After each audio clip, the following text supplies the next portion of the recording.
Okay, trauma എന്ന് പറയുന്നത് നമ്മൾ നേരത്തെ പറഞ്ഞ പോലെ നമ്മൾക്ക് സ്വയം പ്രതിരോധിക്കാൻ പറ്റുന്ന ഒരു അവസ്ഥ, സ്വയം സംരക്ഷിക്കാൻ പറ്റുന്ന ഒരു അവസ്ഥയെ മനഃപൂർവ്വം പല കാരണങ്ങൾ കൊണ്ട് നമ്മളെ അടിച്ചു താഴ്ത്തി അടിച്ചമർത്തപ്പെട്ട് നമുക്കൊന്നും ചെയ്യാൻ പറ്റാത്തൊരവസ്ഥ നമ്മളിലേക്ക് ഉണ്ടാക്കിയെടുക്കുകയാണ് ചെയ്യുന്നത് മറ്റൊരാൾ. അത് ഒരാളാവാം, അതൊരു സാഹചര്യം ആവാം, ഏത് വേണമെങ്കിലും ആകാം. അപ്പൊ നമ്മൾ അങ്ങനെ നമുക്ക് സ്വയം പ്രതിരോധിക്കാൻ പറ്റാതെ നമ്മൾ കിടക്കുമ്പോഴത്തേക്കും നമുക്ക് എന്താ സംഭവിക്കുക? അവിടെ ഒരു നിരാശയും ഇങ്ങനെയുള്ള കുറെ അവസ്ഥകൾ നമ്മളിൽ ഉണ്ടാക്കും, അല്ലെ? അപ്പൊ ഇത് നമുക്ക് ട്രോമയാണ്. ഇതിനെയാണ് ട്രോമ. ഇത് നമുക്ക് എല്ലാവർക്കും അറിയാവുന്ന കാര്യം തന്നെയാണ്. പക്ഷെ ഈ ഒരു ട്രോമ നമുക്ക് ഹീല് ചെയ്തിട്ടില്ല എങ്കിൽ, ഈ ഒരു ട്രോമ ഹീല് ചെയ്യാത്തൊരവസ്ഥയിൽ നമുക്ക് എന്തൊക്കെയാണ് സംഭവിക്കുക? ഈ ട്രോമ ഹീൽ ചെയ്യാത്തൊരവസ്ഥ വരുമ്പോഴത്തേക്ക് നമുക്ക് സംഭവിക്കുന്ന കാര്യങ്ങൾ എന്തൊക്കെയാണ്? നമുക്കറിയാം അത്. എന്തൊക്കെ വരും? നമുക്ക് പേടി വരും, പിന്നെ എന്ത് വരും? ആൻസൈറ്റി, ഹൈപ്പർ വിജിലൻസ്, ഭയങ്കര ജാഗ്രതയായിരിക്കും നമുക്ക്, അല്ലെ? പിന്നെ അതുപോലെ തന്നെ ആങ്കർ ഇഷ്യൂസ് ഉണ്ടാവും, ദേഷ്യം, ഒരു ഒരു ഇറിറ്റേഷനും ഒരു മടുപ്പും കാര്യങ്ങളും ഉണ്ടാവും. പിന്നെ നമുക്കൊരു കുറ്റബോധം, shame, low self worth, sadness, hopelessness, പ്രതീക്ഷയില്ലാത്തൊരവസ്ഥ, നിരാശ, ഒരു ഒരു ഇമോഷണൽ നംനെസ് ആണ്. അതായത് നമ്മൾ ഇമോഷണലി നമ്മൾ ഒന്നും ചെയ്യാൻ പറ്റാത്തൊരവസ്ഥയായിട്ട് നമ്മളിങ്ങനെ എന്താ വേണ്ടേ, ഒന്നുമില്ല, ഒരു ബ്ലാങ്ക് ആയ ഒരു അവസ്ഥ. ഈ അവസ്ഥയൊക്കെ നമ്മളിൽ ഉണ്ടായിക്കൊണ്ടേയിരിക്കും. ഇതത് ട്രോമാസ് ഹീൽ ചെയ്തിട്ടില്ലെങ്കിൽ നമുക്ക് ഉണ്ടാവുന്ന കോമൺ ഫീലിങ്സ് ആണ് ഇപ്പൊ ഈ പറഞ്ഞത്.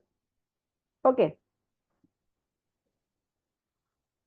ഇനി ഇനി ഞാൻ പറയാൻ പോകുന്നത് നിങ്ങൾക്ക് എല്ലാവർക്കും പരിചിതമാണോ ഇല്ലയോ എന്ന് അറിയത്തില്ല. അതായത് ഡോക്ടർ ഹ്യൂലൻ എന്ന് പറഞ്ഞ ഒരു സൈക്കാട്രിസ്റ്റിനെ പറ്റിയിട്ടാണ് പറയാൻ പോകുന്നത്. ഈ ഡോക്ടർ ഹ്യൂലൻ എന്ന് പറഞ്ഞ സൈക്കാട്രിസ്റ്റിനെ പറ്റിയിട്ട് കേട്ടിട്ടുണ്ടോ? കേട്ടിട്ടുണ്ടോ? ഒരു തംസ് അപ്പ് എന്തെങ്കിലും തരുമോ? കേട്ടിട്ടുണ്ടോ ഇല്ലയോ? Yes or no? കേട്ടിട്ടുണ്ട് അല്ലെ? കേട്ടവരുണ്ട്. അപ്പം ഈ ഡോക്ടർ ഹ്യൂലൻ എന്ന് പറയുന്നത് ഒരു സൈക്കാട്രിസ്റ്റ് ആണ്. ഈ സൈക്കാട്രിസ്റ്റ്, ഹായ് ഷൈമ. ഓക്കെ, അപ്പൊ ഡോക്ടർ ഹ്യൂലൻ എന്ന് പറഞ്ഞ സൈക്കാട്രിസ്റ്റ് ഹവായ് ഹോസ്പിറ്റലില് സൈക്കാട്രിസ്റ്റ് ആയിട്ട് ആളെ വിളിച്ചതാണ്. അപ്പൊ അദ്ദേഹത്തെ വിളിച്ചപ്പം അദ്ദേഹം വന്ന് പേഷ്യൻസിനെ നോക്കി. അപ്പം അവിടുത്തെ അതൊരു ഹോസ്പിറ്റലാണ്, ഹോസ്പിറ്റലിലെ മെന്റൽ വാർഡ് ഉണ്ട്. ഈ മെന്റൽ വാർഡിലെ പേഷ്യൻസിന്റെ പ്രത്യേകത എന്ന് വെച്ച് കഴിഞ്ഞാൽ ഇവര് ഭയങ്കര വയലന്റ് ആണ്. ഇവര് സെൽഫ് ഹാം ചെയ്യുന്നവരാണ്. അതായത് നമ്മളെ തന്നെ സ്വയം ഉപദ്രവിക്കുന്നവരാണ്. അത്രയും വയലന്റ് ആയിട്ടുള്ള ആൾക്കാരാണ്. അപ്പൊ ഈ വയലന്റ് ആയ വ്യക്തികള് അങ്ങനെ ഒരു ഭീകര അന്തരീക്ഷം അവിടെ ഉള്ളത് കൊണ്ട് തന്നെ അവിടത്തേക്ക് സ്റ്റാഫ് വരാനും വേറെ ഡോക്ടേഴ്സ് ഒക്കെ വരാനൊക്കെ ഭയങ്കര ബുദ്ധിമുട്ടാണ്. ഇവര് വരാൻ മടിക്കും, ഒബ്വിയസ്ലി വരാൻ മടിക്കുമല്ലോ. അപ്പൊ അങ്ങനെ വരുമ്പോഴത്തേക്കും അവിടെ പേയ്മെന്റ് കൂടുതൽ കൊടുക്കാമെന്ന് പറഞ്ഞിട്ട് പോലും ആൾക്കാർ വരാത്തൊരവസ്ഥയിലാണ് ഡോക്ടർ ഹ്യൂലനിന്റെ അടുത്ത് ഈ ഒരു ഓപ്പർച്യൂണിറ്റി വരുന്നത്. അപ്പൊ അങ്ങനെ ഹ്യൂലൻ ഇവിടെ വരുന്നു. ഡോക്ടർ വന്നിട്ട് എല്ലാ ദിവസവും വരും. ഡോക്ടർ പേഷ്യൻസിന്റെ ഹിസ്റ്ററി പരിശോധിക്കും, ഹിസ്റ്ററി നോക്കും. ഹ്യൂലൻ അത് കഴിഞ്ഞിട്ട് ഹിസ്റ്ററി നോക്കിയിട്ട് തിരിച്ച് ആളുടെ ഓഫീസിലേക്ക് തന്നെ പോകും. അതായത് ഹോസ്പിറ്റലിൽ സ്പെൻഡ് ചെയ്യുന്ന ടൈം വളരെ കുറവാണ്. അതുമല്ല ഒരു പേഷ്യൻസിനെയും ഡയറക്റ്റ് ആയിട്ട് മീറ്റ് ചെയ്യുന്നില്ല, ഒരു പേഷ്യൻസിനും ഒരു തെറാപ്പി ചെയ്യുന്നില്ല, ഒരു മെഡിസിൻ കൊടുക്കുന്നില്ല, ഒന്നും കൊടുക്കുന്നില്ല. കൊടുക്കാതെ ഇങ്ങനെ ഒരു പേഷ്യൻസിന് വേണ്ടി ആകെ ചെയ്യുന്ന എന്തോ കാര്യം ചെയ്തിട്ട് ആള് പോവും. ഡയറക്റ്റ് അവരായിട്ട് മീറ്റിംഗ് ഒന്നുമില്ല. പക്ഷെ വിതിൻ മന്ത്സ് ഒരു മാസമൊക്കെ കഴിയുമ്പോഴത്തേക്കും ഈ പേഷ്യൻസ് നല്ല രീതിയിൽ റിയാക്ട് ചെയ്യാൻ തുടങ്ങും. അതായത് അവർ മരുന്നുകളോട് റെസ്പോണ്ട് ചെയ്യാൻ തുടങ്ങും. അവര് പതുക്കെ അക്രമാസക്തമായ ആൾക്കാർ, കുറച്ച് വയലൻസ് കാണിക്കുന്ന ആൾക്കാർ കുറച്ച് ഡൗൺ ആയി സൈലന്റ് ആയി വരുന്നു. അവർ ബാക്ക് ടു നോർമൽ സ്റ്റേജിൽ മാസങ്ങൾ കഴിയുമ്പോഴത്തേക്കും അവർ ബാക്ക് ടു നോർമൽ സ്റ്റേജിലേക്ക് അവർ വരിക ചെയ്യുന്നത്. അത്ര വയലൻസ് ഉള്ളവർ പോലും ബാക്ക് ടു നോർമൽ സ്റ്റേജിലേക്ക് മാസങ്ങൾ കഴിയുമ്പോഴത്തേക്കും കഴിഞ്ഞു. കുറച്ച് നാൾ കഴിയുമ്പോൾ, കുറെ മാസങ്ങൾ അധികം കഴിയുമ്പോഴത്തേക്കും, ഒരു വർഷമൊക്കെ കഴിഞ്ഞപ്പോഴത്തേക്കും ആ മെന്റൽ വാർഡ് തന്നെ കംപ്ലീറ്റ് ആയിട്ട് പൂട്ടി. അതായത് എല്ലാവരും റിലീസ് ചെയ്തു, കംപ്ലീറ്റ് ആയിട്ട് എല്ലാവരെയും റിലീസ് ചെയ്യുകയാണ് ചെയ്തത്. അപ്പൊ എങ്ങനെയാണ് ഈ മെന്റൽ പേഷ്യൻസിന് without any therapy, without any medicines, ഇവർക്ക് എങ്ങനെയാണ് ഡോക്ടർ ഹ്യൂലൻ ചികിത്സിച്ചത്? ഇതൊക്കെ നടക്കൂ? ഒബ്വിയസ്ലി അത് ആർക്കാണെങ്കിലും സംശയം തോന്നാം അല്ലെ? ഇതൊക്കെ നടക്കുന്ന കാര്യമാണോ? ആർക്കാണെങ്കിലും ഇപ്പൊ അങ്ങനെയാണെങ്കിൽ പിന്നെ ഇത് പോരെ, ഇതിന്റെ ആവശ്യമല്ലേ ഉള്ളൂ, മെഡിസിൻസിന്റെ ഒന്നും ആവശ്യമില്ലല്ലോ എന്ന് തോന്നിപ്പോവില്ലേ നമുക്ക്? അപ്പൊ എന്താണ് ഡോക്ടർ ഹ്യൂലൻ അവിടെ പ്രയോഗിച്ച കാര്യം?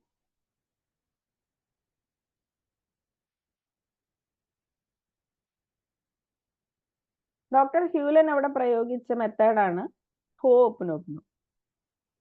ഹോപ്നോപ്നോ പറ്റിയിട്ട് കുറച്ച് പേർക്കെങ്കിലും ഇതിനകത്ത് അറിയാൻ പറ്റുമായിരിക്കും. ഹോപ്നോപ്നോ ഒരു റിലീസിങ് ടെക്നിക്കാണ്. റിലീസിങ് ടെക്നിക്ക് എന്ന് പറയുമ്പോഴത്തേക്കും നമ്മളിലുള്ള നെഗറ്റീവ് എനർജീസ്, നമ്മളിൽ പല തരത്തിലുള്ള നെഗറ്റീവ് എനർജീസ് ഉണ്ട് അല്ലെ? പല ഫീലിങ്സ് ആയിട്ടും ഒക്കെ നമ്മളിൽ ഒരുപാട് നെഗറ്റീവ് എനർജീസ് ഉണ്ട്. Negative energy in the sense ഒരു പേടി ഒരു നെഗറ്റീവ് എനർജിയാണ് അല്ലെ? ടെൻഷൻ നെഗറ്റീവ് എനർജിയാണ്. ഇതുപോലെ ഒരുപാട് നെഗറ്റീവ് എനർജീസ് നമ്മളിൽ കൊണ്ട് നടക്കുന്നുണ്ട്. നമ്മൾ ഇത്രയും നെഗറ്റീവ് എനർജീസ് റിലീസ് ചെയ്ത് കളയുക എന്നുള്ള ഒരു കാര്യമാണ് ഹോപ്നോപ്നോ ചെയ്യുന്നത്. ഡോക്ടർ ഹ്യൂലൻ അവിടെ ചെയ്ത കാര്യം, ഓരോ പേഷ്യൻസിന്റെ പേരെടുത്ത് ആ പേഷ്യൻസിന് വേണ്ടി ആ പേഷ്യൻസിന്റെ റെസ്പോൺസിബിലിറ്റി ആളെ ഏറ്റെടുക്കുക ചെയ്തു. അതായത് ഡോക്ടർ ഹ്യൂലൻ ആ റെസ്പോൺസിബിലിറ്റി ഏറ്റെടുത്തു. കാരണം അവർക്ക് മെന്റലി സ്റ്റേബിൾ അല്ല. മെന്റലി സ്റ്റേബിൾ അല്ലാത്തത് കൊണ്ട് അവരുടെ ഉത്തരവാദിത്വം ഡോക്ടർ ഹ്യൂലൻ ഏറ്റെടുത്ത് ഡോക്ടർ ഹ്യൂലൻ അവരുടെ നെഗറ്റീവ് എനർജി റിലീസ് ചെയ്യുകയും ചെയ്യും. അപ്പൊ ആ നെഗറ്റീവ് എനർജി റിലീസ് ചെയ്യും തോറും ഓട്ടോമാറ്റിക്കലി എന്ത് സംഭവിക്കും? അവരവിടെ നിന്ന് പതുക്കെ പതുക്കെ പതുക്കെ മെന്റലി റിലീസ്ഡ് ആയിക്കൊണ്ടിരിക്കും. ശരിക്കും അവിടെ എന്താണ് സംഭവിക്കുന്നത്? ഇപ്പൊ നമ്മളില് ഒരു നെഗറ്റീവ് എനർജി, നമ്മളിൽ പേടിയോ അല്ലെങ്കിൽ നമുക്ക് ടെൻഷൻ ഉണ്ടെങ്കിൽ ഒബ്വിയസ്ലി അടുത്തിരിക്കുന്ന ഒരാൾക്ക് എന്തെങ്കിലും അത് മനസ്സിലാവൂലേ? സാധാരണ നമ്മുടെ തൊട്ടടുത്തുള്ള ഒരാൾക്ക് നമുക്കൊരു പേടിയോ നമുക്കൊരു ടെൻഷനോ അല്ലെങ്കിൽ നമ്മളിൽ ഒരു നെഗറ്റീവ് എനർജി ഉണ്ടെങ്കിൽ നമ്മളെ നിയറസ്റ്റ് ആയിട്ടിരിക്കുന്ന ഒരാൾക്ക് അല്ലെങ്കിൽ നമ്മളുടെ ഒരു സർക്കിളിൽ ഇരിക്കുമ്പോൾ അവർക്കത് മനസ്സിലാവും നമ്മൾ ഒട്ടും കംഫർട്ട് അല്ല. കാരണം നമ്മൾ നെഗറ്റീവ് ആണെന്ന് നമ്മളുടെ സർക്കിളിൽ ഇരിക്കുന്ന ആൾക്കാർക്ക് എങ്ങനെയാണ് മനസ്സിലാവുന്നത്? എല്ലാവരും ഒന്ന് വീഡിയോ ഓൺ ആക്കാമോ? കാരണം നമുക്കൊരു ഇന്ററാക്റ്റീവ് സെഷൻ ആയിട്ട് പോവാം. അപ്പൊ എങ്ങനെയാണ് തൊട്ടടുത്തുള്ള ആൾക്ക് ഈ ഒരു നെഗറ്റിവിറ്റി ഫീൽ ചെയ്യുന്നത്? ഫീൽ ചെയ്യാറില്ലേ? ഇപ്പൊ സാധാരണ ഇപ്പൊ നമ്മുടെ മക്കളാണെങ്കിലോ ആരെങ്കിലും അവർ നമ്മുടെ അടുത്തൊരു നെഗറ്റീവ് എനർജി ആയിട്ടൊക്കെ പേടിച്ചൊക്കെ ഇരിക്കുന്നുണ്ട്, ടെൻഷൻ അടിച്ചിരിക്കുന്നുണ്ട്, സ്ട്രെസ് അടിച്ചിരിക്കുന്നുണ്ടെങ്കിൽ നമുക്ക് എങ്ങനെ മനസ്സിലാക്കാൻ പറ്റുന്നുണ്ട്? അവർ പറയാതെ നമുക്ക് മനസ്സിലാവുന്നുണ്ട് ഇല്ലേ? അതെങ്ങനെയാണ് അവർ പറയാതെ നമുക്ക് മനസ്സിലാവുന്നത്? കാരണം അവരുടെ ഉള്ളിലും എനർജി ഉണ്ട്, നമ്മുടെ ഉള്ളിലും എനർജി ഉണ്ട് അല്ലെ? Energy is everywhere. എല്ലാവരിലും എനർജി ഉണ്ട്. അപ്പൊ എനർജി ലെവലില് നമ്മൾ എല്ലാവരും ഒന്നാണ് അല്ലെ? എന്നിലുള്ള എനർജി തന്നെയാണ് നിങ്ങളിലും ഉള്ളത്. അപ്പൊ എനർജി ലെവൽ എല്ലാവരും ഒന്നായ സ്ഥിതിക്ക് വേറൊരാൾക്കുള്ള ഒരു നെഗറ്റീവ് എനർജി ഒബ്വിയസ്ലി എന്നെ ബാധിക്കും അത്. അപ്പൊ എനിക്കത് ആ വൈബ്രേഷൻസ് എനിക്ക് കിട്ടും. അപ്പൊ ഇപ്പൊ ഒരാൾ എന്നെ വഴക്ക് പറഞ്ഞാൽ പോലും എന്നിൽ ആ നെഗറ്റീവ് എനർജി വരില്ല. അപ്പൊ ഈ എനർജീസ് വേറൊരാൾക്ക് വേണ്ടിയിട്ട് നമുക്ക് ആ എനർജീനെ, അയാളുടെ എനർജീനെ നമുക്ക് കൺട്രോൾ ചെയ്യാൻ പറ്റും. ആ എനർജീനെ നമുക്ക് കൺട്രോൾ ചെയ്യാം. അങ്ങനെ കൺട്രോൾ ചെയ്യുന്ന മെത്തേഡാണ് എന്ത്? Hop loop. ഹോപ്പ് ലൂപ്പിന് യൂസ് ചെയ്യുന്നത് 4 പവർഫുൾ സ്റ്റേറ്റ്മെന്റ്സ് ആണ്. അതായത് ഹൈ ഫ്രീക്വൻസി നിൽക്കുന്ന 4 സ്റ്റേറ്റ്മെന്റ്സ് ആണ് ഹോപ്പ് ലൂപ്പിന് യൂസ് ചെയ്യുന്നത്.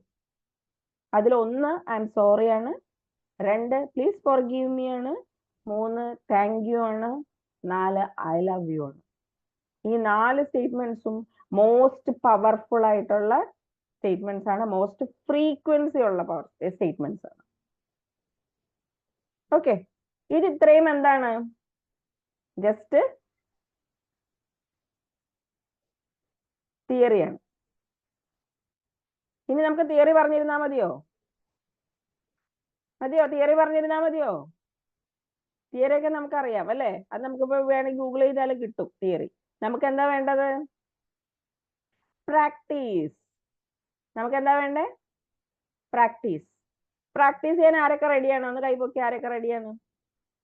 പ്രാക്ടീസ് ചെയ്യാൻ റെഡിയുള്ള ആൾക്കാരൊക്കെ ഒന്ന് ഹാൻഡ് റൈസ് ചെയ്തേ നോക്കട്ടെ. ഓക്കേ. അങ്ങനെയാണെങ്കിൽ ചാറ്റിൽ എന്താണ് നിങ്ങൾ സ്ട്രഗിൾ ചെയ്തത് എന്നൊന്ന്, അതായത് എന്തൊക്കെ നെഗറ്റീവ് എനർജി കൊണ്ടാണ് നിങ്ങൾ ഇപ്പൊ കുറച്ചായിട്ട്, ഇപ്പൊ വളരെ റീസെന്റ്, ഇപ്പൊ ഇന്ന് തന്നെ എന്തൊക്കെ നെഗറ്റീവ് എനർജി, എന്തൊക്കെ നെഗറ്റീവ് ഫീലിങ്സ് നിങ്ങളെ സ്ട്രഗിൾ ചെയ്യുന്നുണ്ട് എന്നുള്ളത് ഒന്ന് ചാറ്റിൽ എഴുതിയിട്ട്. എന്തൊക്കെയാണ്, അതായത് പേടിയാണോ, ടെൻഷൻ ആണോ, സ്ട്രെസ് ആണോ, എന്തൊക്കെയാണ് നിങ്ങൾ സ്ട്രഗിൾ ചെയ്യുന്നത്, അത് ഏതൊക്കെ ഫീലിങ്സ് ആണെന്നുള്ളത് ഒന്ന് സൈഡിൽ ആ ഒരു ചാറ്റിൽ ഒന്ന് എഴുതിയിട്ട്.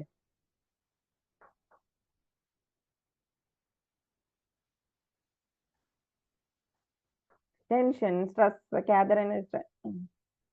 ഓക്കെ. ടെൻഷൻ ഉണ്ട്, സ്ട്രെസ് ഉണ്ട്, പിന്നെ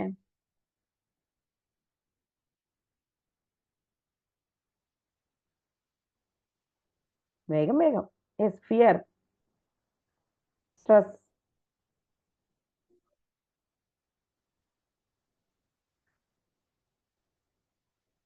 ഓക്കെ. സ്മോൾ ഫിയർ, ചെറിയൊരു പേടി അല്ലേ? ചെറിയൊരു പേടി. പേടി ഇപ്പൊ എല്ലാവർക്കും പേടിയാണ് അല്ലേ? പേടിയാണ് പ്രധാന പ്രശ്നം. പേടിയും സ്ട്രെസ്സും വന്നിട്ട് നിൽക്കുവാണ്. Okay.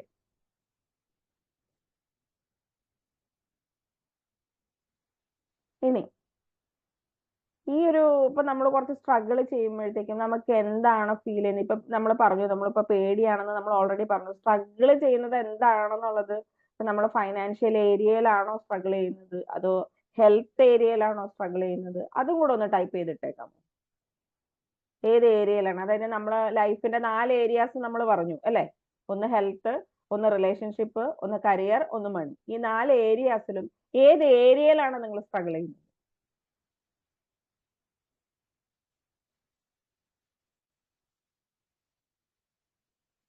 Financial area.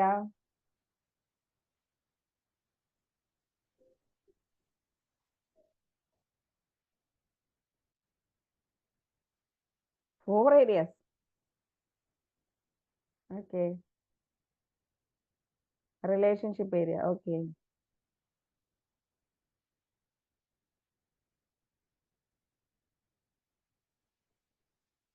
ഷെറിന, Catherine, Fasna.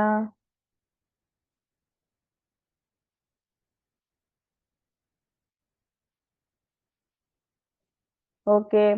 അപ്പോ നമ്മൾ ഓരോ ഏരിയാസിലും നമ്മൾ എല്ലാവരും സ്ട്രഗിൾ ചെയ്യുന്നുണ്ട് അല്ലെ? അപ്പൊ ഈ ഏരിയാസ് സ്ട്രഗിൾ ചെയ്യുമ്പം എത്ര കാലമായി നിങ്ങൾ ഇത് സ്ട്രഗിൾ ചെയ്യാൻ തുടങ്ങി?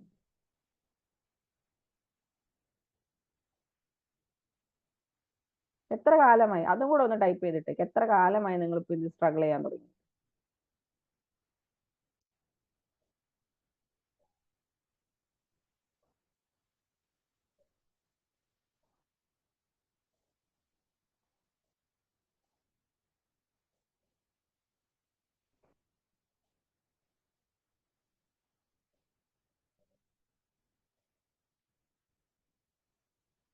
5 years.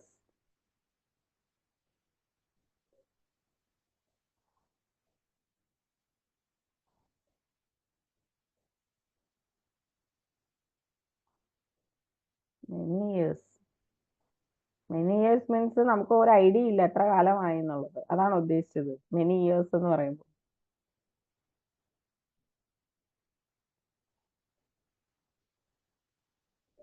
ഷൈമാനീസ്.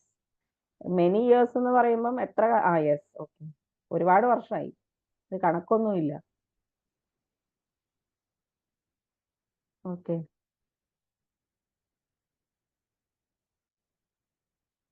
Health 4 years, relationship 4 years, career 3 years, wealth 10 years.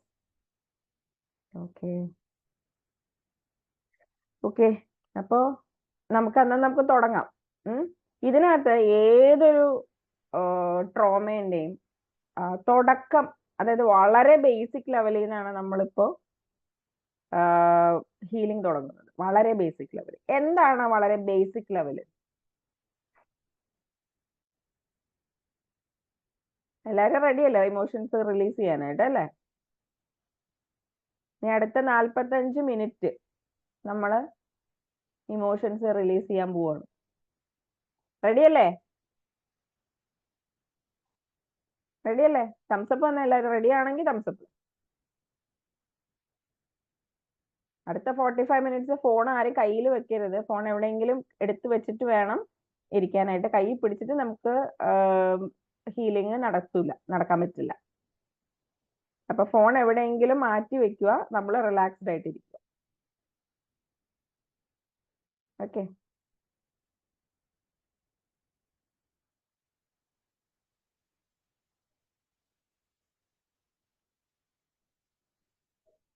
Are you ready?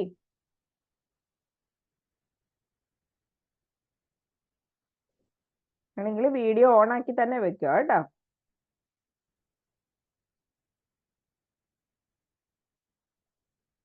ഞാൻ ഉറപ്പ് തരുന്നു, ഈ 45 മിനിറ്റ്സ് ഹീലിംഗ് കഴിയുമ്പോഴത്തേക്കും നമുക്ക് ഒരു പ്രത്യേക ഫീലാണ് ഉണ്ടാവുക.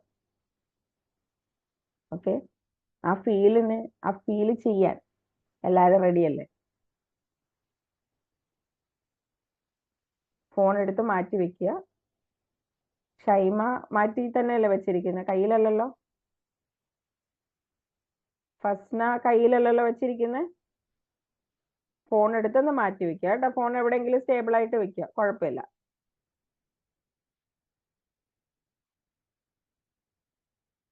ഓക്കെ. പരമാവധി വീഡിയോ ഓൺ ആക്കുക. വീഡിയോ ഓൺ ആക്കാൻ പറയുന്ന കാരണം എന്ന് വെച്ച് കഴിഞ്ഞാല്, നമുക്ക് ഞാൻ നോട്ടിൽ എഴുതിയിട്ടുണ്ടായിരുന്നില്ല, നിങ്ങളെ കാണണം. കണ്ടാലേ മനസ്സിലാവുള്ളൂ നിങ്ങൾ ചെയ്യുന്നത് കറക്റ്റ് ആണോ അല്ലയോ എന്നുള്ളത് കാണാൻ വേണ്ടിയിട്ടാണ് വീഡിയോ ഓൺ ആക്കാൻ പറയുന്നത്. പരമാവധി വീഡിയോ ഓൺ ആക്കുക.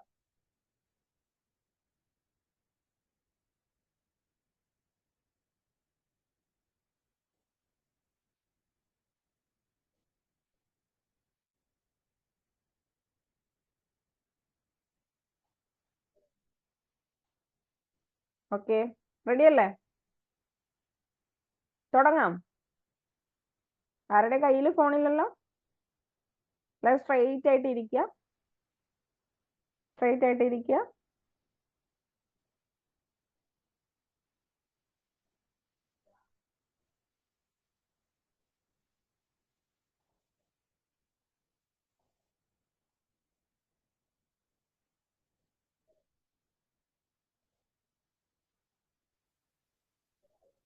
എല്ലാരും റെഡി ആയിട്ടുണ്ട് അല്ലേ? എല്ലാവരും സ്ട്രെയിറ്റ് ആയിട്ട് തന്നെ ഇരിക്കുക. നമുക്ക് ഇത് ഫോണിനെ ശ്രദ്ധിക്കണ്ട, നിങ്ങൾ സ്ട്രെയിറ്റ് ആയിട്ട് ഇരിക്കുക. ഞാനൊരു മ്യൂസിക് വെക്കും, ഒരു ഹീലിംഗ് മ്യൂസിക് വെക്കും. അത് ഹൈ ഫ്രീക്വൻസി ഹീലിംഗ് മ്യൂസിക് ആണ്. അത് കേൾക്കുന്നുണ്ടോന്ന് എന്നോടൊന്ന് ഇപ്പൊ പറയണം കേട്ടോ. എൻ്റെ വോയിസും അതുപോലെ തന്നെ മ്യൂസിക്കും ഒരേപോലെ തന്നെ അല്ലേന്ന് നിങ്ങൾക്ക് ക്ലിയർ ആയിട്ട് കേൾക്കുന്നുണ്ടോ എന്നുള്ളത് പറയണം.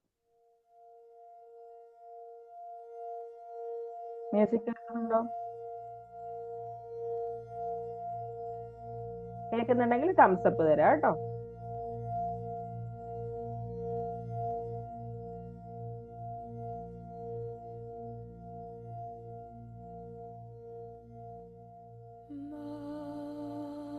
കണ്ണുകൾ അടയ്ക്കുക. എന്റെ വോയിസ് ക്ലിയർ അല്ലേ? കണ്ണുകൾ അടയ്ക്കുക. നെഞ്ചില് കൈവയ്ക്കുക. ഇങ്ങനെ നെഞ്ചിലിങ്ങനെ കൈവയ്ക്കുക. ഇനി ഞാൻ പറയുന്നതെല്ലാം ഏറ്റു പറയാ കേട്ടോ. കണ്ണടച്ചോളൂ.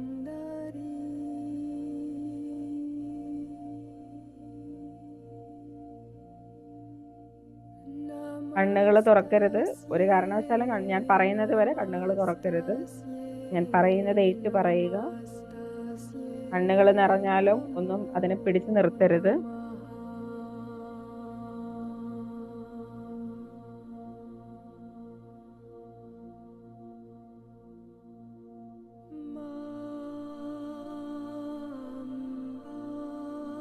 ഞാൻ എൻ്റെ വീഡിയോ ഓഫ് ചെയ്യുന്നുണ്ട്.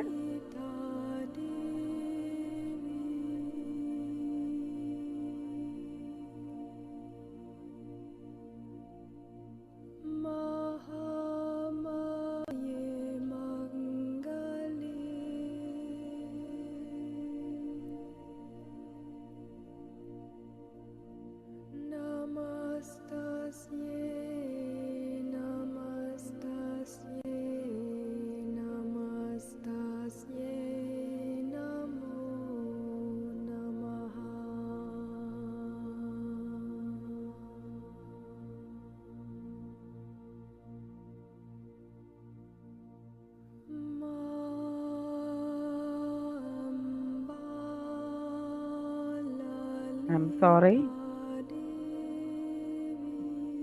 Please forgive me. Thank you. I love you. I'm sorry. Please forgive me. Thank you. I love you. I'm sorry. Please forgive me. Thank you. I love you.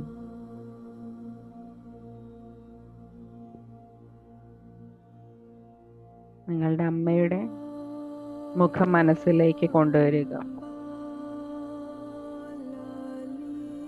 അമ്മയുടെ കണ്ണുകൾ ശ്രദ്ധിക്കുക. അമ്മയുടെ ചിരി കാണുക. അമ്മ മുന്നിൽ തന്നെയുണ്ട്, മുന്നിൽ നോക്കി നിൽക്കുന്നുണ്ട്. അമ്മയോട് സംസാരിക്കുന്ന പോലെ ഞാൻ പറയുന്നത് ഏറ്റു പറയുക. അമ്മേ, ഏറ്റു പറയാം. ഞാൻ പറയുന്നത് റിപ്പീറ്റ് ചെയ്ത് പറയാം കേട്ടോ. പുറത്ത് ലൗഡായിട്ട് പറയാം, മനസ്സിലല്ല, പുറത്ത് പറയും. അമ്മേ, അമ്മയുടെ കൂടെ ആവശ്യത്തിനുള്ള സമയം ചെലവഴിക്കാതിരുന്നതിന് ചിലപ്പോഴെങ്കിലും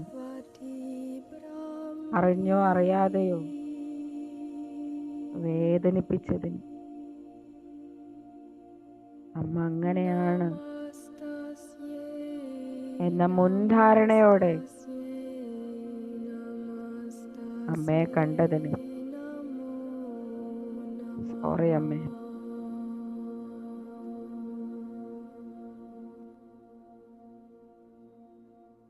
അമ്മയെ മനസ്സിലാക്കാതിരുന്നതിന്, അമ്മയുടെ വില, അമ്മയുടെ മൂല്യം അറിയാതിരുന്നതിന്,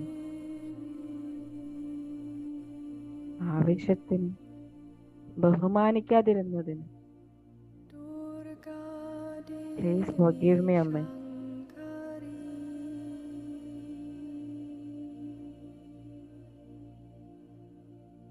എന്നോട് അകൽച്ചയും വെറുപ്പും തോന്നിയ നിമിഷത്തിൽ പോലും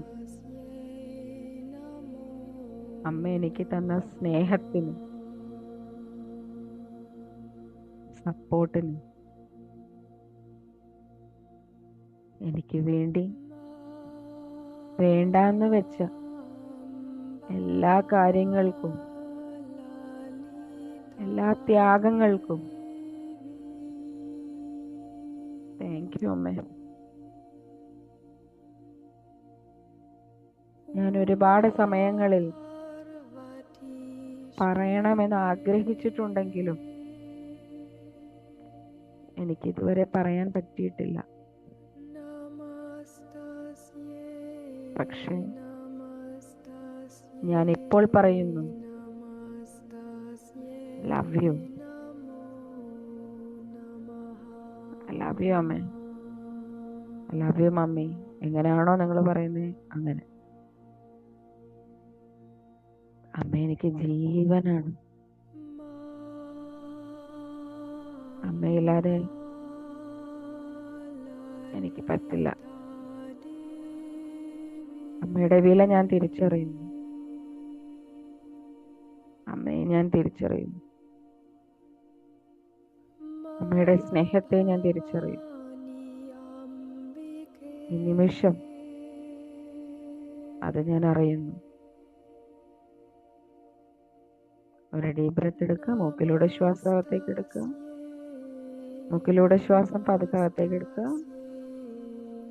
വാ തുറന്ന് ശ്വാസം പുറത്തേക്ക് കളയുക.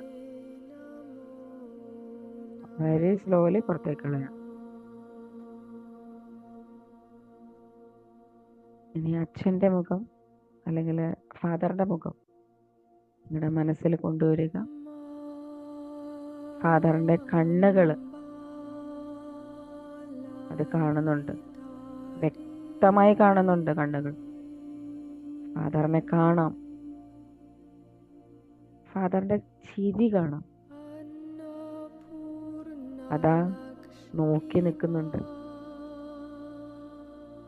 വളരെ വ്യക്തമായി കാണാം. ഫാദറിനോട് നമുക്ക് പറയാനുണ്ട്.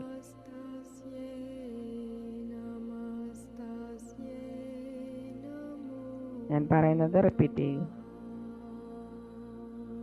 റിപ്പീറ്റ് ചെയ്ത് പുറത്ത് പറയാം കേട്ടോ. അച്ഛ, പപ്പ, ഡാഡി, എങ്ങനെയാണോ നിങ്ങൾ വിളിക്കുന്നത് അത് പറയാം. അച്ഛൻ്റെ കൂടെ ആവശ്യത്തിന് സമയം ചെലവഴിക്കാതിരുന്നതിന്,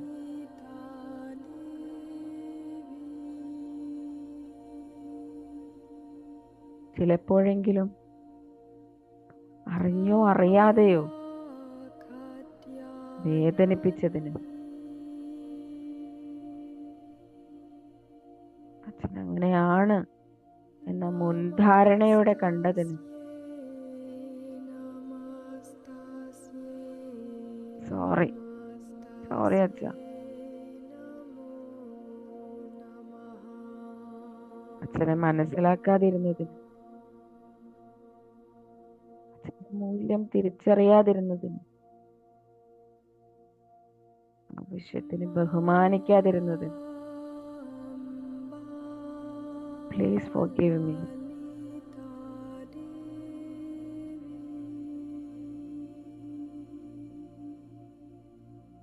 എന്നോട് അകൽച്ചയും വെറുപ്പും തോന്നിയ നിമിഷത്തിൽ പോലും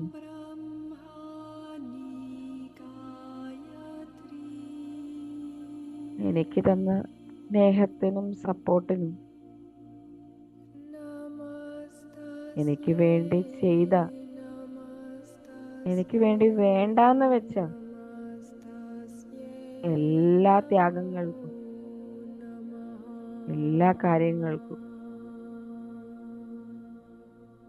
താങ്ക് യു അച്ഛ.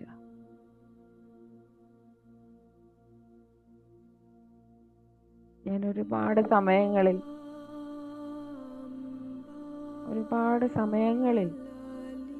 പറയണമെന്ന് ആഗ്രഹിച്ചിട്ടുണ്ടെങ്കിലും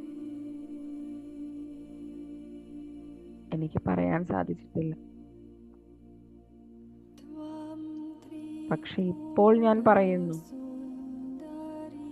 ഈ നിമിഷം ഞാൻ പറയുന്നു, ഐ ലവ് യു.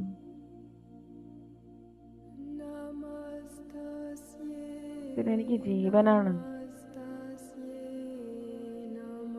ഇതിന്റെ വില ഞാനിപ്പോൾ തിരിച്ചറിയുന്നു, ഇതിന്റെ മൂല്യം ഞാൻ തിരിച്ചറിയുന്നു.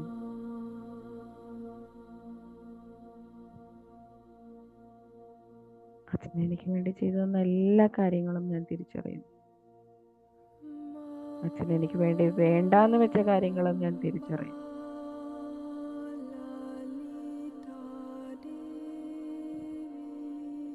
ഐ ലവ് യു അച്ഛ.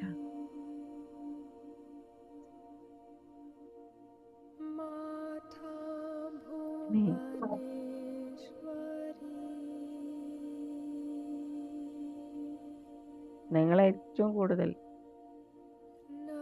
വേദനിപ്പിച്ച ഒരു വ്യക്തിയുടെ പേര് പുറത്തു പറയുക. ഏറ്റവും കൂടുതൽ വേദനിപ്പിച്ച ഒരു വ്യക്തി,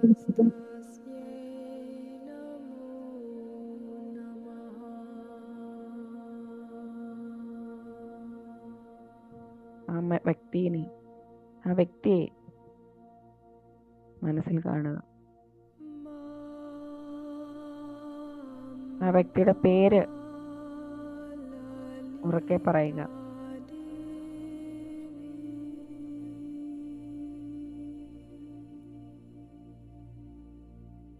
എന്നിട്ട് ഞാൻ പറയുന്നത് ഏറ്റു പറയുക. നിങ്ങളെ മാത്രം കുറ്റപ്പെടുത്തിയതിന് സോറി. എനിക്കും കൂടി ഉത്തരവാദിത്വമുണ്ട് നമ്മുടെ ബന്ധം ഇങ്ങനെയൊക്കെ ആകാൻ. എൻ്റെ ഭാഗത്തെ തെറ്റിന്റെ ഉത്തരവാദിത്വം ഏറ്റെടുക്കാതെ എൻ്റെ മനസ്സിലുള്ള ഇത്രയും നാളെ ഞാൻ കൊണ്ടു നടന്ന ഈ നെഗറ്റീവിനെ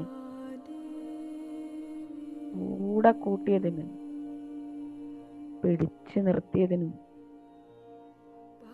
എൻ്റെ ശരീരത്തെ, എൻ്റെ മനസ്സിനെ, എൻ്റെ ഫ്രീക്വൻസിനെ ഞാൻ തളർത്തിയതിന്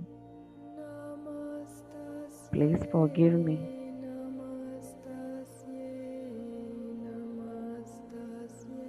എനിക്ക് തന്ന എല്ലാ അനുഭവങ്ങൾക്കും, എല്ലാ പാഠങ്ങൾക്കും താങ്ക് യു. കാരണം എനിക്കറിയാം, ഞാൻ തിരിച്ചറിയുന്നു, ഞാൻ മനസ്സിലാക്കുന്നു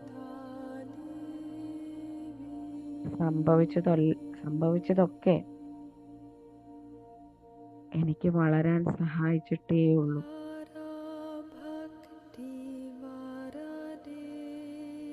എന്നെ ഞാനാക്കാൻ സഹായിച്ചിട്ടേ ഉള്ളൂ. Thank you. ഞാൻ മുന്നേറാൻ തന്നെ തീരുമാനിച്ചു. നിങ്ങളെ മുന്നോട്ട് പോകാൻ ഞാനും ഇതാ എൻ്റെ മനസ്സിനെ അനുവദിക്കുന്നു. Thank you.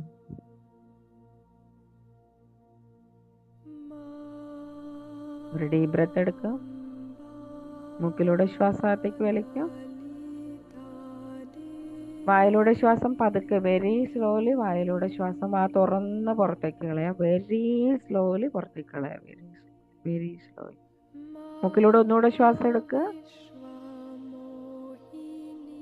തുറന്ന് ശ്വാസം വെരി സ്ലോലി പുറത്തേക്ക് കളയാം. Very slowly, very slowly. ഇനി നമ്മളെ സ്വയം ഹീല് ചെയ്യാനുള്ളതാണ്. സ്വന്തം പേര് ഉറക്കെ പറയുക. നിങ്ങളുടെ തന്നെ പേര് ഉറക്കെ പറയുക. ഇത് ഞാൻ പറയുന്നത് ഏറ്റു പറയുക. പേര് പറഞ്ഞിട്ട് പറയാം. നിന്നെ ഏറ്റവും വില കുറച്ച് കണ്ട വ്യക്തി അത് ഞാനാണ്. എനിക്കറിയാം, ഞാനാണ് നിന്നെ വില കുറച്ച് കണ്ടതെന്ന്. I am sorry. പേര് പറയൂ. I am sorry. നിങ്ങളുടെ തന്നെ പേര് പറയൂ. നിന്നിൽ നിന്ന് അകന്നു കഴിഞ്ഞതിന്, നിന്നെ ഒറ്റപ്പെടുത്തിയതിന്, നിന്നെ വിശ്വസിക്കാതിരുന്നതിന്, ഒരു സംശയത്തോടെ മാത്രമേ നിന്നെ ഞാൻ കണ്ടിട്ടുള്ളൂ. Please forgive me. Please forgive me, my dear. പേര് പറയൂ. Please forgive me, my dear Shalini.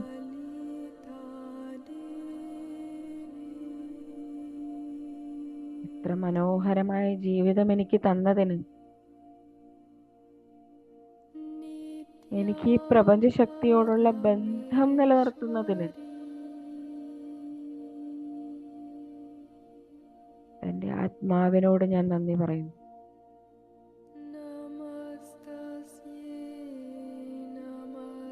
ഞാൻ തിരിച്ചറിയുന്നു, ഈ നിമിഷം ഞാൻ ഏറ്റവും കൂടുതൽ താങ്ക്ഫുൾ ആണ്. കാരണം ഈ നിമിഷം എനിക്ക് അത്ര മനോഹരമാണ്. എല്ലാ തിരിച്ചറിവുകളും, എല്ലാ മനസ്സിലാക്കലും, എന്നെ തന്നെയുള്ള തിരിച്ചറിയലും ഈ നിമിഷം ഞാൻ അറിയുന്നു.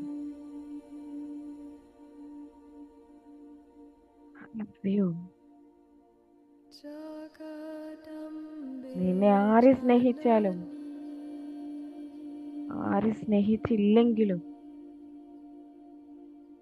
നീ എങ്ങനെയാണോ അങ്ങനെ തന്നെ ഞാൻ പൂർണ്ണമായും നിന്നെ സ്നേഹിക്കുന്നു. നിന്നിലുള്ള പൂർണ്ണതയും നിന്നിലുള്ള അപൂർണതയോടുകൂടിയും നിന്നെ ഞാൻ സ്നേഹിക്കുന്നു.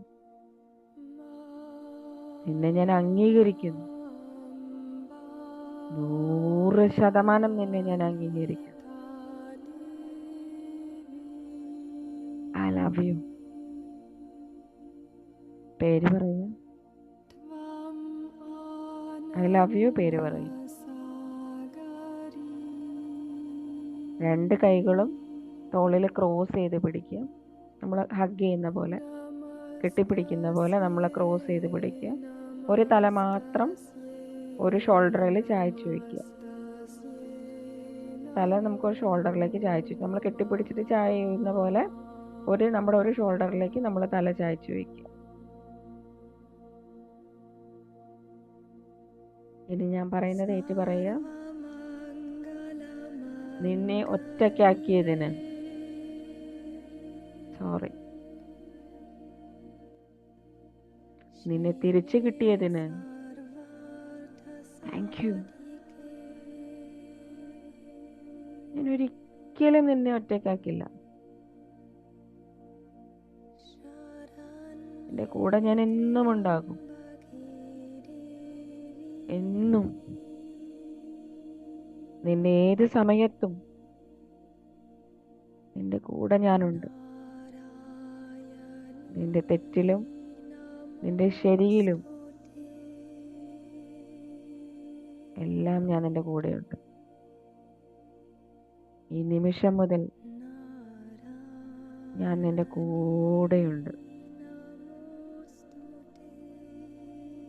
ഞാൻ നിന്നെ ഒരിക്കലും ഒറ്റയ്ക്കാക്കില്ല. ഞാനിതാ സത്യം ചെയ്യുന്നു, എന്നെ ഞാൻ ഒരിക്കലും ഒറ്റയ്ക്കാക്കില്ല. നീ സ്നേഹത്തിന് വേണ്ടി കാത്തിരിക്കുകയല്ലായിരുന്നോ?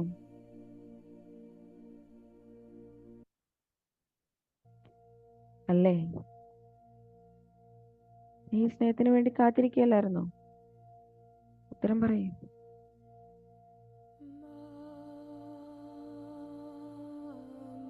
പിന്നെ കുറച്ച് സമയം ആ സ്നേഹം ആസ്വദിക്കും. അങ്ങനെ ഹഗ് ചെയ്ത് പിടിച്ച് ഒറ്റയ്ക്കായിട്ട് അങ്ങനെ ഇരിക്കും രണ്ടുപേരും കൂടെ.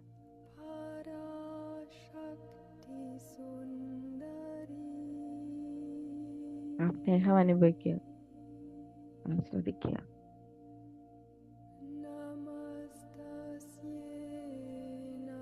ഇനി ഞാൻ പറയുന്ന ഏറ്റു പറയാ. ഞാൻ നിന്നെ ഒരിക്കലും ഒറ്റപ്പെടുത്തില്ല.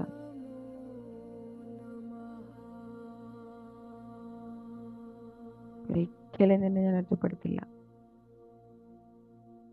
ഈ സ്നേഹത്തിന് വേണ്ടി വെയിറ്റ് ചെയ്തില്ല ഇത്രയും നാളും.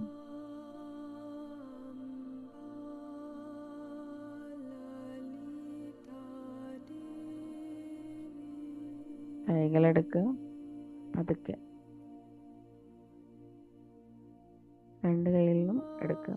2 കൈ റബ്ബ് ചെയ്യുക.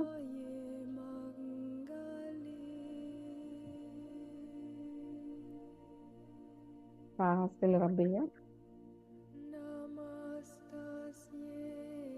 എന്നിട്ട് മുഖത്ത് വെക്കുക. ആ എനർജി ഫീൽ ചെയ്യാം. എനർജി ശരിക്കും ഫീൽ ചെയ്യുക. കണ്ണുകൾ പതുക്കെ തുറക്കുക.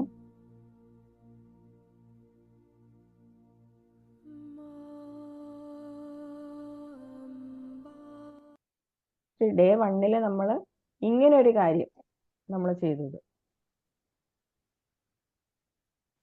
ഇനി നാളെ നമ്മൾ വർക്ക് ചെയ്യാൻ പോകുന്നത് നമ്മളുടെ HRCM, അതായത് ഹെൽത്ത്, റിലേഷൻഷിപ്പ്, കരിയർ, മണി, ഈ 4 ഏരിയാസിലേക്കുമുള്ള നമ്മുടെ ഇമോഷൻസിലാണ് നമ്മൾ നാളെ വർക്ക് ചെയ്യാൻ പോകുന്നത്.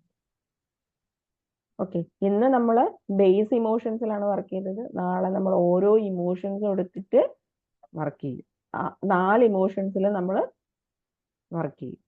ഓക്കെ, അപ്പൊ ഇന്ന് നമ്മളുടെ കാര്യങ്ങൾ, ഇന്ന് നമ്മളുടെ ഇന്ന് നമ്മൾക്ക് ഈ കാര്യങ്ങൾ വെച്ചിട്ട് നമുക്ക് ഇന്ന് നിർത്താം. ഇന്ന് ഇത്രയും പോരെ. അപ്പൊ നാളെ നമ്മൾ 8 മണിക്ക് വരും, കൃത്യമായി തന്നെ ജോയിൻ ചെയ്യുക. കാരണം നമ്മൾ നമ്മുടെ ഓൺ ഇമോഷൻസിലാണ് വർക്ക് ചെയ്യുന്നത്. നമ്മുടെ ഹെൽത്ത്, നമ്മൾ കാതറിൻ പറഞ്ഞ പോലെ ഹെൽത്ത് ചെയ്യണ്ടേ, കരിയർ ചെയ്യണ്ടേ, റിലേഷൻഷിപ്പ് ചെയ്യണം, ഫൈനാൻഷ്യലി ചെയ്യണം. കാരണം നമ്മൾ എല്ലാവരും ഈ 4 ഏരിയാസിലും സ്ട്രഗിൾ ചെയ്യുന്നവരാണ്. സ്ട്രഗിൾ ചെയ്യുന്നത് കൊണ്ട് നമ്മുടെ ഓരോ ഇമോഷൻസ് എങ്ങനെ എടുക്കാം, ഇമോഷൻസിൽ എങ്ങനെ നമ്മൾ ഹീൽ ചെയ്ത് ആ ഇമോഷൻസിനെ പൂർണ്ണമായി നമ്മൾ കളയുകയാണ് ചെയ്യുന്നത്. അപ്പൊ ആ ഇമോഷൻസിന്, ആ ഭാഗത്തുള്ള ഇമോഷൻസിന്, അതെന്തുകൊണ്ടാണ് സ്ട്രഗിൾ ചെയ്യുന്നത്, ആ സ്ട്രഗിളിങ് ഇമോഷൻസിനെ കളഞ്ഞ് അതിനെ റിലീസ് ചെയ്യുകയാണ് ചെയ്യുന്നത്. അപ്പൊ നാളെ എല്ലാവരും കൃത്യസമയത്ത് തന്നെ ജോയിൻ ചെയ്യുക. എന്തെങ്കിലും പറയാനുണ്ടെങ്കിൽ ഇപ്പം മ്യൂട്ട് മാറ്റിയിട്ട് നമുക്ക് പറയാം. അങ്ങനെയാണെങ്കിൽ നമുക്ക് ഇനി വേറെ ഒന്നും ഇല്ല എങ്കിൽ ഇനി എന്തെങ്കിലും ചോദിക്കാനുണ്ടെങ്കിൽ ചോദിക്കാം, എന്തെങ്കിലും പറയാനുണ്ടെങ്കിൽ പറയാം. ഇപ്പൊ ചെയ്യാം, കാരണം നമുക്ക് കുറച്ചുകൂടെ സമയമുണ്ട്.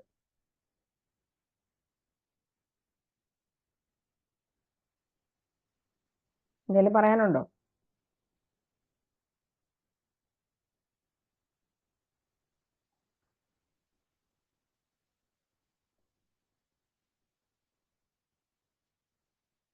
ഇപ്പൊ നാളെ എല്ലാവരും ജോയിൻ ചെയ്യില്ലേ? ഇപ്പൊ വന്നവരെല്ലാവരും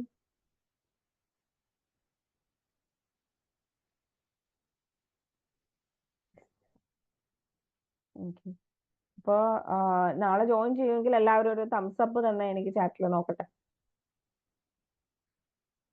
നാളെ അതുപോലെ തന്നെ കൃത്യം 8 മണിക്ക് തന്നെ സ്റ്റാർട്ട് ചെയ്യും. എല്ലാവരും 8 മണിക്ക് തന്നെ വരിക. നമുക്ക് നമ്മുടെ സ്വന്തം ഇമോഷൻസിലേക്കാണ് നാളെ നമ്മൾ ചെയ്യാൻ പോകുന്നത്. നമ്മൾ ലേറ്റ് ആക്കരുത്. പിന്നെ പരമാവധി വീഡിയോ ഓൺ ആക്കുക, റെസ്പോണ്ട് ചെയ്യുക കേട്ടോ.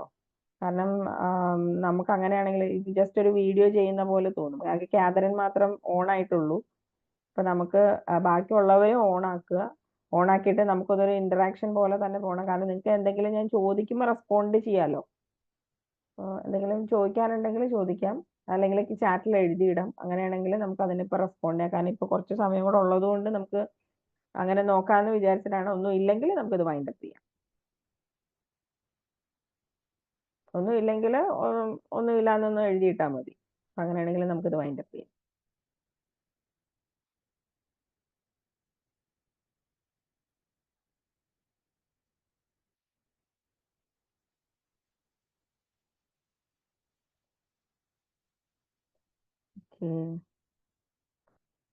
ഒന്നുമില്ല. Thank you everybody. നാളെ കാണാം. എല്ലാവരും കോൺഫിഡന്റ് ആയിട്ട് തന്നെ ഇരിക്കുക, കോൺഫിഡൻസ് കീപ്പ് ചെയ്യുക. കോൺഫിഡന്റ് ആയിട്ട് വന്ന് നമുക്ക് വരാൻ വേണ്ടിയിട്ടുള്ള എല്ലാ കാര്യങ്ങളും നമ്മൾ ചെയ്യുന്നുണ്ട്. അതിന്റെ ഒരു സ്റ്റാർട്ടിങ് സ്റ്റേജിലാണ് എല്ലാവരും. അപ്പൊ എല്ലാവരും കോൺഫിഡന്റ് ആയിട്ട് തന്നെ ഇരിക്കുക. Thank you. Good night.